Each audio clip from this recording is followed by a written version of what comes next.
Avant de refermer la dernière page d'une histoire comme celle-là, il faut maintenant admettre de faire un bond de 10 ou 11 ans en avant et se contenter d'imaginer la vie merveilleuse que Mowgli connut parmi les loups.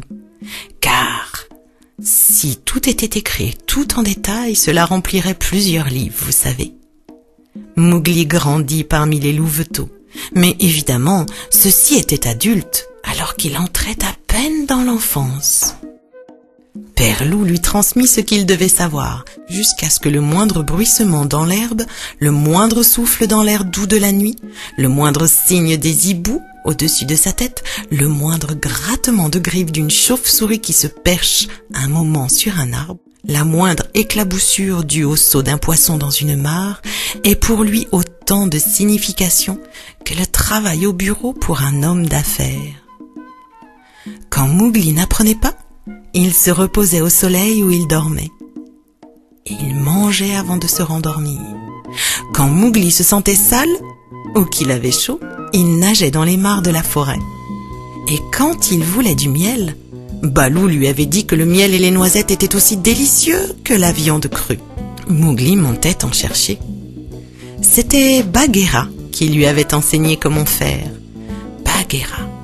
Bagheera s'était allongé sur une branche et il avait appelé « Viens ici, petit frère ». Au début, Mowgli s'agrippait à la façon d'un paresseux, mais il finit par oser sauter de branche en branche presque aussi vaillamment que le singe gris. Il siégeait également au rocher du conseil quand le clan se réunissait, et là, il s'aperçut que quand il regardait fixement un loup quelconque, celui-ci finissait toujours par baisser les yeux. Mowgli s'amusait donc à distribuer des regards très insistants.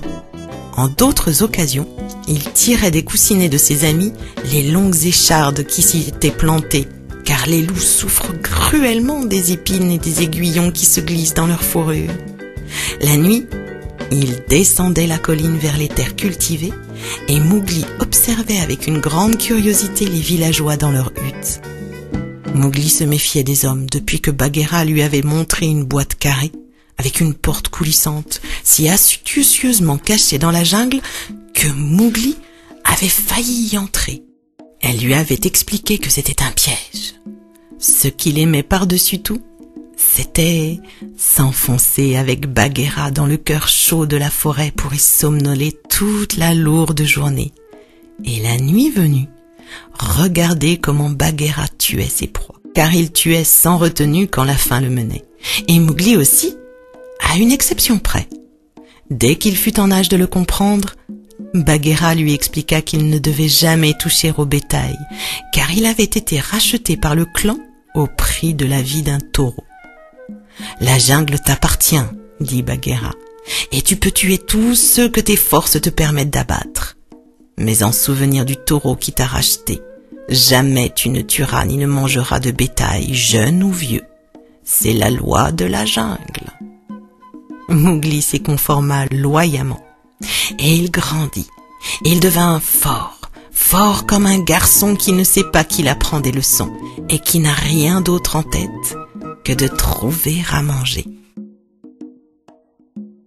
Et voilà les enfants, c'est la fin de ces bien drôles d'histoires comme ça. Vous pourrez toutes les retrouver sur mon site internet www.marikaluna.moonfruit.fr. En attendant, soyez sages.